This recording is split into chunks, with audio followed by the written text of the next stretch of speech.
بسم اللہ الرحمن الرحیم۔ السلام علیکم ورحمۃ اللہ۔ عمران خان کے حق میں خانہ کعبہ سے دیکھیں، مسلمانوں کے لیے اگر کوئی مقدس ترین جگہ ہے، مقدس ترین، وہ خانہ کعبہ ہے، وہ مکہ مکرمہ ہے۔ مکہ مکرمہ اور مدینہ منورہ، یہ دو ایسی جگہ ہیں، دو ایسے مقامات ہیں،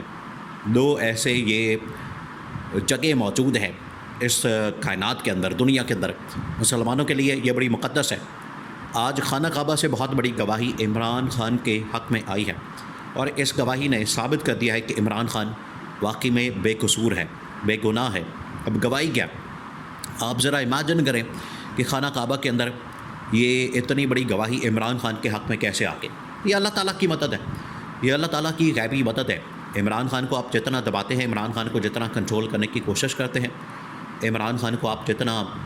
یہاں پر انتقامی کارروائی کا نشانہ بناتے ہیں، عمران خان کے خلاف جتنے آپ اقدامات کرتے ہیں،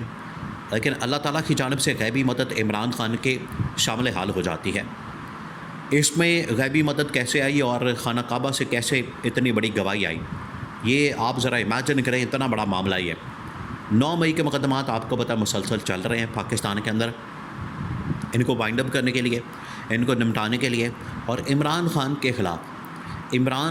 خلاف یہ تمام کے تمام مقدمات ثابت کرنے کے لیے اب اصل میں بالکل فائنل سٹیج کے اوپر 9 مئی کے مقدمات لے کر آگے، بالکل فائنل سٹیج کے اوپر، تاکہ ان معاملات کو نمٹایا جائے۔ 9 مئی کے مقدمات میں عمران خان اور پی ٹی آئی کو اس میں مورد الزام ٹھہرایا جائے، اس میں قصوروار اور گنہگار ثابت کیا جائے، اور یہ کہا جائے کہ 9 مئی کے ذمہ دار یہ لوگ ہیں، لیکن حقیقت کچھ اور ہے۔ حقیقت کیا؟ اب لاہور کے اندر کوٹ لکھپت جیل کے اندر یہ کارروائی ہو رہی ہے، اور وہاں پر 9 مئی کے مقدمات کی سماعت ہو رہی ہے۔ اب بالکل فائنل سٹیج کے اوپر جب یہ معاملہ آتا ہے کسی بھی مقدمے کی کارروائی کا، تو جو مدعی ہوتے ہیں، تفتیشی ہوتے ہیں، جو بھی ان کی جانب سے تفتیش کی جاتی ہے، ان کو گواہ کے طور پر یا ان کی عدالت کے اندر جو پیشی ہوتی ہے فائنل سٹیجز کے اوپر، تو ان کے اوپر جرح کی جاتی ہے۔ جرح سے مراد یہ کہ ان سے جو وکیل ہوتے ہیں، جو وکٹم پارٹی کے یا جن کے اوپر الزام ہوتا ہے، آج کل جس طرح سے 9 مئی میں عمران خان اور پی ٹی آئی کے اوپر الزام ہے، تو پی ٹی آئی اور عمران خان کی جو وکلا ہیں وہ تفتیشی، ریاستی، اور اس میں کیونکہ ریاست اس میں مدعی ہے، یا اس میں اسٹیبلشمنٹ مدعی ہے، یا پھر اس میں حکومت مدعی ہے، تو حکومت کے جو وکیل ہیں، جو پولیس کے لوگ ہیں، تفتیشی آفیسر ہیں، ان کو گواہ کے طور پر پیش کیا گیا، تو ان سے پی ٹی آئی اور عمران خان کے وکلا نے جرح کی، کویشچن آنسر کیا، ان کو ڈرل کیا، ان سے سوالات کیے۔ ان سوالات کے اندر جو ہے یہ جو تفتیشی افسران ہیں اڑ گئے، یہ سارے کے سارے پی ٹی آئی اور عمران خان کے وکلا نے ان کو اڑا دیا، اور بڑا زبردست کام کیا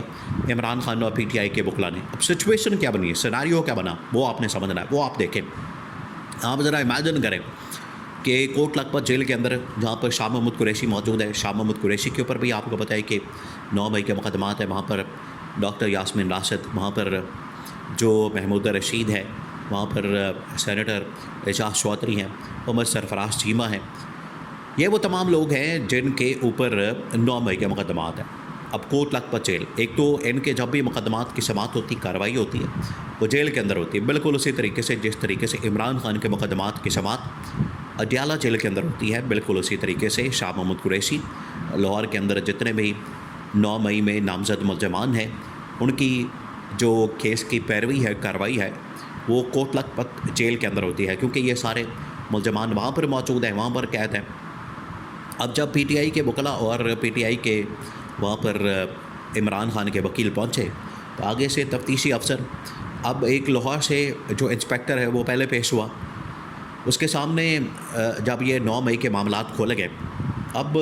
اس قسم کے ڈرامے، مذاق، کھلواڑ کیا جا رہا ہے ملک کے ساتھ، ریاست کے ساتھ، حکومت کے ساتھ، کہ آپ ذرا امیجن کریں، آپ نے یہ ان کے درمیان جو کویشچن آنسر ہو رہا ہے، ان کے درمیان جو مکالمہ ہو رہا ہے، ڈائلاگ ہو رہا ہے، ان کے درمیان جو بات چیت ہو رہی ہے، آپ ذرا وہ سنیں تو آپ کے رونگٹے کھڑے ہو جائیں، آپ حیران ہو جائیں کہ یہ ملک کے ساتھ کیا کیا جا رہا ہے۔ وہاں پر پوچھا جاتا ہے، اس شخص نے کہا کہ میں جس وقت یہ سازش تیار ہو رہی تھی 9 مئی کی، تو میں عمران خان کے گھر کے اندر موجود تھا، اس ٹیبل کے نیچے بیٹھا ہوا تھا جس ٹیبل کے اوپر یہ ساری سازش تیار ہو رہی تھی۔ اس نے کہا کہ اچھا ٹھیک ہے، دن کون سا تھا، ٹائم کون سا تھا، تاریخ کون سی تھی، عمران خان کے گھر کی لوکیشن بتاؤ، عمران خان کے گھر کا اندر کا نقشہ بتاؤ، اندر گھر کس طرح سے دکھتا ہے، اور وہاں پر گھر کے اندر معاملات کیا ہیں، گھر کس طرح سے ان کا آنا جانا ہوتا ہے، آپ کی رسائی کس طرح سے ہوگی، آپ کس طرح سے اندر کمرے میں چلے گئے، ایون کہ ٹیبل کے نیچے چلے گئے، بیڈ کے نیچے چلے گئے، کیونکہ یہ ساری جا کے کارروائی دیکھ رہا تھا، سن رہا تھا،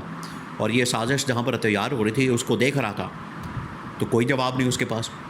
پھر اس سے پوچھا گیا کہ آپ کے پاس کوئی اس حوالے سے ایویڈنس موجود ہے، کوئی فوٹیج، کوئی ویڈیو، جو لوگ آتے ہیں، جو آ کے جلاؤ گھیراؤ کرتے ہیں، جو آ کے وہاں پر جلاتے ہیں، آپ کے پاس اس حوالے سے کوئی ویڈیو موجود ہے،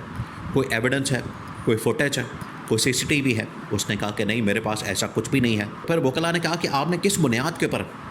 یہ اتنے ملزمان کو پکڑ کے تو جیل میں ڈال دیا؟ اس نے آخرکار ایک بہت بڑا انکشاف کر دیا۔ اس نے کہا کہ ہمارے اوپر پریشر اتنا زیادہ تھا، ہمیں دباؤ میں اتنا رکھا گیا تھا، ہمیں اتنا دباؤ ڈالا گیا تھا، جس کی وجہ سے ہمیں مجبوراً لوگوں کو پکڑ کے یہ سب کچھ کرنا پڑا۔ پھر ایک اور انسپیکٹر کو بلایا گیا، وہ انسپیکٹر اصل میں عمرے پر گیا ہوا تھا۔ جج نے اس کے اوپر برہمی کا اظہار کیا۔ جج نے کہا کہ یہاں پر کیس کی کارروائی ہو رہی ہے، سماعت ہو رہی ہے، تو یہ انسپیکٹر کس طرح سے عمرے پر جا سکتا ہے بغیر اجازت کے؟ بہرحال اس کو کال میں لائیں، اس کو لائیو لیں، وہاں سے اس کو آن لائن لیں، ابھی لیں، اس کو کال میں لا دی۔ وہ خانہ کعبہ کے اندر موجود تھا، وہاں پر طواف کر رہا تھا، احرام کی حالت میں تھا۔ اس نے کہا کہ ٹھیک ہے، میں اسی وقت گواہی ریکارڈ کروا دیتا ہوں، آن لائن آپ مجھ سے ریکارڈ کر لیں۔ تو جب وکیل نے پوچھا کہ آپ پھر خانہ کعبہ کے اندر موجود ہیں، وہاں پر احرام کی حالت میں ہے، احرام آپ نے باندھا ہوا ہے، تو گواہی دیں۔ اس نے جب آپ وہاں پر آتے ہیں گواہی دینے کے لیے، تو آپ سے حلف لیا جاتا ہے کہ جو آپ کہیں گے سچ کہیں گے، اگر سچ کے علاوہ آپ نے کچھ کہا تو آپ کے اوپر اسی وقت اللہ کا قہر نازل ہو، یہ الفاظ کہے جاتے ہیں۔ جب اس سے انسپیکٹر سے کہا گیا کہ آپ حلف دیں، اس نے انکار کر دیا۔ اس نے کہا کہ میں اتنا بڑا حلف نہیں دے سکتا، یہ اتنی مقدس جگہ کے اوپر کھڑا ہو کر، اتنے مقدس مقام کے اوپر کھڑے ہو کر میں اتنی بڑی بات نہیں کر سکتا، کیونکہ اس کو پتہ تھا، اس کے دل میں کلک تھی، اس کے دل کے اندر یہ کانٹا تھا، اس کو پتہ تھا کہ مجھے سچ جھوٹ بولنا پڑے گا، اس وجہ سے اس نے اتنا بڑا حلف دینے سے انکار کر دیا۔ جج کو پتہ چل گیا، وہاں پر بھری عدالت کے اندر شور پڑ گیا۔